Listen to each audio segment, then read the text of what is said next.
Hello, welcome back to Rev Endurance Sports. This is a race recap slash nutrition video. Now, here's the thing. If you have not watched the Tour de Flanders, which went down on Sunday, a few days ago, today is April the 5th. So take a look at it.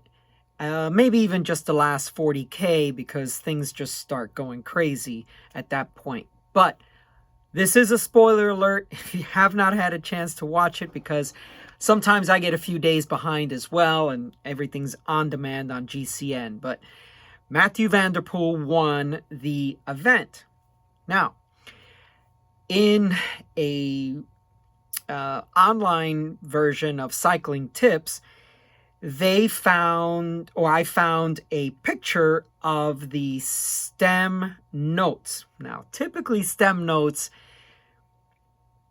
point out certain important climbs or important points in the race or something like that. But for this particular stem note, whoever the photographer was, kudos to him. But what she captured was the nutrition plan for Mathieu Van Der Poel. Now, here's the thing. This has been a pretty steady drumbeat that has been coming out of the pro peloton. It used to be something like 80 grams per hour, 90 grams per hour. Now we're starting to see 100 grams per hour of carbohydrates. Why is this important, and why do I wish to speak to you about it? I think far too many people bonk at events, and when that bonk hits, you just literally just feel like you're devoid of any energy. But I also think far more people are just on their way there, continuing to degrade through their event, whether it be a 2-3 hour bike ride, whether it be a running race, a triathlon. And the longer this thing goes on, 5, 6, 7, 8 hours into it, I think a lot of people underfuel. Now, you can test yourself and see, okay, 50 grams of carbs per hour, how do I feel? 60 grams per hour, 80, 100, whatever. You need to test for yourself what your gut, what your GI, your gastrointestinal power is, okay? You need to test that for yourself. I have been doing endurance racing for a very long time, and I know what my stomach can handle. I know I can handle 100 grams of carbs. And oh, by the way, in case you're curious, I don't have carbs as a general rule in my dietary intake throughout the week or even throughout the day. I fast most of the day. I don't eat lunch. I usually don't eat breakfast either. It works very well for me in a busy scenario like running a bike shop. I don't have to take a lunch break. I don't have to worry about I'm eating and a customer walks in. I plow through the day, and then all of a sudden it's like, oh my God, it's 4 o'clock. Okay, well, a couple hours from now I'm going to close the shop and then I'll go home and eat. So I fast throughout the whole day. But when I'm on the bike, I fuel, and I fuel a lot. And some folks, and I've gone back and forth on this. I've done fasted rides. I've done all kinds of stuff. But what I wish to talk to you today is about Matthew's fueling strategy and their performance manager, Christophe de Kegel. I hope I'm pronouncing that right, but Christophe's fairly easy. I think I'm safe there. So the performance manager says, we have been doing these nutrition stickers on the stems for a while, and they tailor it per athlete. So in this case, the plan for Van Der Poel was such. There was 5 energy bars, 7 gels, and it looks like 7 bottles. And, each one of the energy bars was 37 grams. Each one of the gels was 30 grams. And each one of the bottles, we don't know how concentrated they were, which, by the way, I ride concentrated bottles. So 35 grams of carbs. So that adds up to about 650 grams. You figure you squeeze the gel, you don't probably get all of it. A lot of these guys, I fold them up like, if you're old enough to remember the aluminum toothpaste where you rolled it up throughout. Now everything's plastic and you just squeeze it. But the gels, I sit up at the top of a descent. I pop the gel, I fold it up, stick it under my jersey. Now, the reason I do that is one, I want to get all of the fuel in. But the other reason is it just makes this big old mess because throughout the rest of the ride, that little bit of gel just keeps seeping out. Anyway, so I keep all my gel packets and I count them up at the end of the ride, along with the other nutrition that I may have had, maybe a Danish or something at one of the convenience stores, and my bottles. So anyway, let's go back to this. And I want to give a shout out to a gentleman named Jesse Coyle. Pretty good content on there. That's a spin-off of another guy that I follow, Chris Miller. Both of these guys are from Australia. And great content, and I've been following them for a while. So he did some of this analysis, and so I want to give him credit for this. He was looking at Van Der Poel's Strava file. And what he got out of that was 354 normalized power for 6.5 hours for Mathieu Van Der Poel. And the last 2.5 hours were 410 normalized power for the last 2.5 hours. So, you're looking at a pretty significant power output. So we're not too worried about is he fueling too much. I mean, he's putting out some pretty significant power. So we're looking at, he weighs about 75 kilograms. So let's call it the high 4 watts per kilogram, because I guess 5 times 7 is 35. So 75. So, in 4 to 4.5 watts per kilogram for the whole day. And then on the last 2.5 hours, you're figuring in the high 5s watt per kilogram, plus the climbs are, of course, a lot more than that. So if we're looking at his carb intake based on the planned, because I don't know, maybe he didn't get back to the car, maybe he was getting nutrition from his teammates and stuff, but we're looking at the first half of the race at about 80 to 100 grams, and the second half of the race about 120 grams of carbs per hour. I don't have a problem doing that because I added up my carbs for Saturday. Incidentally, we were both out for 6.5 hours. He did 160, 170 miles. I only did 100. But, I had a lot more climbing than they did. But I'm not comparing myself to him. I'm just saying it was funny that both of us rode 6.5 hours. So the math is pretty easy for us to do. I ended up with 111 grams of carbs per hour, with a total calorie of 2,950 divided by 6.5. So that's about 300 calories an hour. And I've mentioned that before in previous videos. So I was right on target and I felt phenomenal. And this is why I want to share this information with you, because I honestly think people underfuel.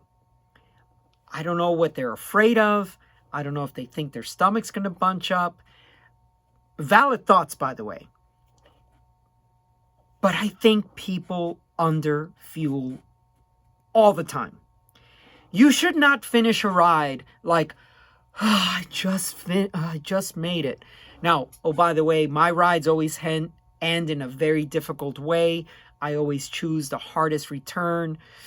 I always choose the hardest climbs on the way back. And I felt phenomenal. And that's how you should feel when you finish your ride, whether it's 2 hours, 3 hours, 5, 6, 7, 8 hours, whatever it is. Put that fuel in and you will feel a lot better.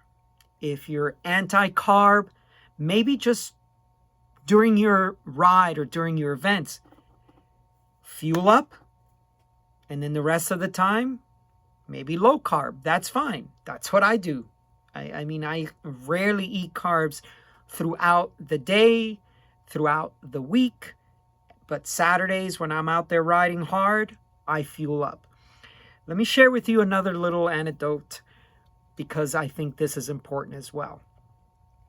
One of the riders was very concerned about whether she could finish this ride that I had planned for Saturday. She is not typically an endurance rider, and so these distances, this amount of elevation gain, 6, 7 hours in the saddle, is not a typical thing for her. This is a very Saturday-ish thing, a Saturday-esque thing for me. Every Saturday, I go out and I ride long. And sorry about that, but she was concerned, and all I kept saying to her was, you just need to stay on top of your fueling. And so what I did throughout the ride is every half hour, hey, it's time to eat. Hey, it's time to eat. Nibble on something, right? If you can get in the habit of doing that during your events and your rides and your whatever, that is going to save you from the dreaded bonk. Now, in her case, as I mentioned, the return was a very difficult return. Lots of, 20% pitches towards the end of the ride.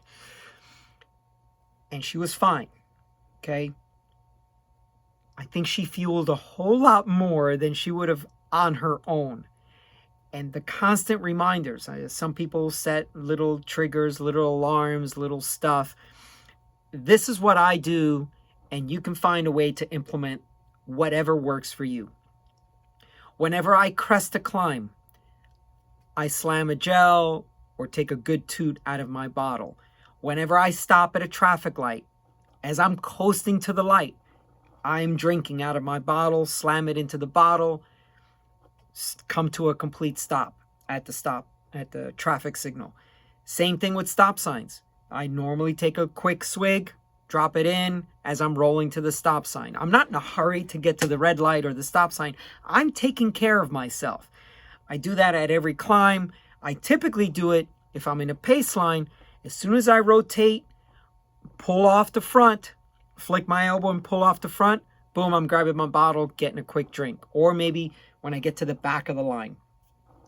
I do this every time. It's muscle memory. I've gone out sometimes and forgotten that I have forgotten my bottles. I'm riding, no bottles in the bike. I'm coming up to a stoplight and I reach down because it's muscle memory. Same thing as when I crest a climb. It's muscle memory. As soon as I crest, boom, take a toot, slam the bottle, click, click, click, big ring, drop down a descent. This is what I suggest for you. You figure out what works better for you. I like a lot of fuel in my bottles. I make my bottles 650, 750 calories per. And it's just a standard, standard 26-ounce bottle. And I'll put 650, 700 calories in the bottle. And that's a good 1,200, 1,400 calories right there in my bottles. Super simple to drink. Boom. And I'm staying on top of my fueling. Let me check my notes and just make sure there's nothing else. One of the things that was mentioned quite a bit was solid foods towards the beginning of the race because the intensity is much lower and more gels and higher carb content towards the end of the race and the finale. I sometimes will do that too, but honestly, I don't like to eat bars. I don't like to chew food during my rides, 6, 7, 8, whatever number of hours. I just don't like the chewing, because if I'm chewing, then I have to swig something to wash that down. I've got 700 calories in my bottle, so I don't want to take a bar that's, 200-300 calories and then swig and then, 500 all in one shot. I don't want to do that. I find also when climbing and doing whatever, bars are impossible to eat, and you're trying to breathe and you're trying to chew. Just, it's not my thing. You do what's best for you. You do what you like to do. And it's important to mention that when I'm leading a ride, we're not stopping. The ride on Saturday, we rode to a town called Marietta. It was, 45 something miles away. We had like 3 minutes of stop time in that first 45 miles. And all of it was just traffic lights. And we had over 4,000 feet of climbing. I just don't like to stop when I ride. So there is no regrouping at the top of a climb and everyone's eating, waiting for the stragglers. That's just not how I ride. That's not how my rides are led. Typically, if you climb faster than everyone else, then you get to the top, you U-turn, you come back down, and you pick up the stragglers. That's how the stragglers feel like they're still included in the ride, and the strong cyclists get an extra bit of climbing. I mean, that's just, it works out great that way. So that's what I wanted to talk to you about today. Let me just make sure that that I've covered just about everything.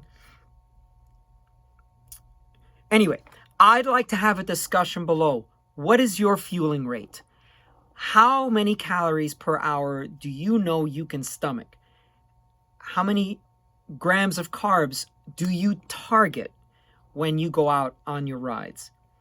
And by the way, before I head out, I say, okay, this ride's probably going to be about 6 hours. So this ride's probably going to be about 7 hours or 8 hours. And then I sit through my assortment of nutrition things and I say, I want to take this, this, and this, and this. And this adds up to 8 hours times 300. I have 2,400 calories already on my person. I don't need to stop anywhere. If there's a park and a water fountain, maybe I'll grab some water. But I know I'm self-contained for 8 hours of riding. Always bring more than you need, because there's always going to be someone.